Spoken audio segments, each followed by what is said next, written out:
नमस्कार दोस्तों, द टाइटेट में आपका स्वागत है।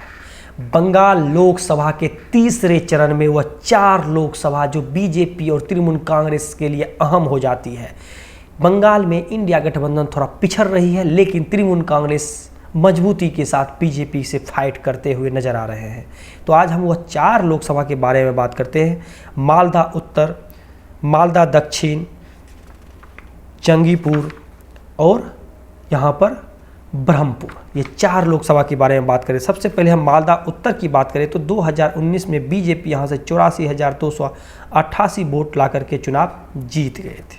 यहाँ पर इस बार तृणमूल कांग्रेस से हैं प्रसून बनर्जी जी, एनडीए बीजेपी से हैं यहाँ पर खगेन मुर्मू जी, और कांग्रेस से यहाँ पर मुश्ताकुल आलम जी चुनाव लड़ रहे हैं।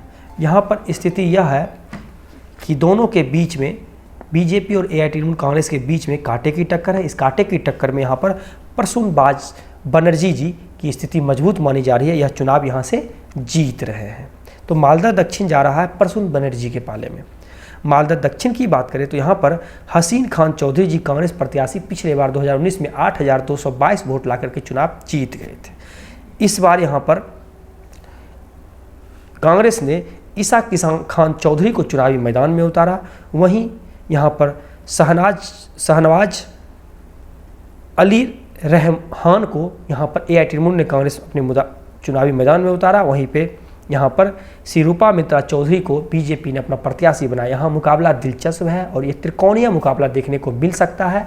इस त्रिकोणीय मुकाबला में यहाँ बीजेपी लगभग 20,000 से 30,000 के अंतर से सिरूपा मित्रा चौधरी जीतते हुए नजर आ रहे हैं और यह दोनों को मात देंगे, एआईटीयूसी कांग्रेस और कांग्रेस को। अगर यहाँ पर कांग्रेस के साथ गठबंधन होती अगर एआईटीयूसी कांग्रेस को, तो कहीं न कहीं यह जितने 42 सीट थे यहाँ पर बीजेपी का सुपड़ा साफ कर सकती थी।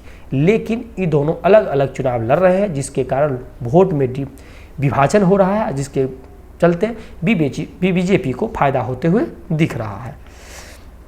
जंगीपुर की बात करें तो जंगीपुर से एआईटीयूसी कांग्रेस 2,45,782 वोट ला करके 2019 में चुनाव जीत गए थे। इस बार यहाँ पर एआईटीयूसी कांग्रेस एआईटीसी से यहाँ पर खलीलुर रहमान जी को चुनावी मैदान में उतारा। वहीं धनंजय घोष को बीजेपी ने प्रत्याशी बनाया और कांग्रेस मुर्तजा हुसैन बोकुल को चुनावी मैदान में उतारा। यहाँ मुकाबला दिलचस्प है। इस दिलचस्प मुकाबले में जो पिछले बार एआईटीसी ने लगभग 2.5 लाख वोटों से चुनाव हरा दिए थे, इस बार यह आंकड़ा घटकर 1 लाख हो जाएगा और 1 लाख वोटों से बीजेपी को हराते हुए नजर आ रहे हैं। तो जंगीपुर जा रहा है तृणमूल कांग्रेस के पाले में। अब हम चलते हैं मुर्शिदाबाद की। मुर्शिदाबाद की बात करें तो 2019 में यहाँ पर तृणमूल कांग्रेस 2,26,417 वोट से चुनाव जीत गए थे। इस बार तृणमूल कांग्रेस ने अबू तहर खान पर पुनः भरोसा जताया, इनको चुनावी मैदान में उतारा। पिछले बार ये जीते हुए कैंडिडेट थे। बीजेपी यहाँ से गौरी शंकर घोष को चुनावी मैदान में उतारा। वहीं सीपीआईएम इंडिया गठबंधन से यहाँ पर मोहम्मद सलीम जी चुनावी मैदान में। यहाँ माना यह जा रहा है पिछले बार जो 2,26,000 वोटों से चुनाव जीत गए थे तृणमूल कांग्रेस, इस बार यह आंकड़ा घट करके 1.5 लाख तक आ जाएगा और टक्कर यहाँ बीजेपी वर्सेस तृणमूल कांग्रेस के बीच में है और ये 1.5 लाख वोटों से मुर्शिदाबाद तृणमूल कांग्रेस चुनाव जीत रही है।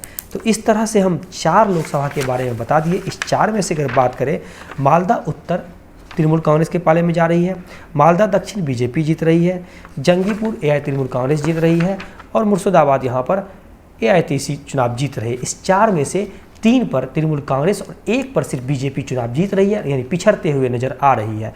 तो कहीं न कहीं बीजेपी के लिए यह एक चिंता का विषय है कि बंगाल आप पिछले बार की तुलना में ज़्यादा लूज करते हुए नजर आ रही है। फिलहाल अभी बहुत सारे लोकसभा बाकी है, उसमें क्या बीजेपी पुनः सीट बचाने में कामयाब होते हुए नजर आएगी या नहीं आएगी, यह आपको हम एग्जिट पोल में और आने वाले समय में बताएंगे। तब तक आपसे विदा लेते हैं। धन्यवाद।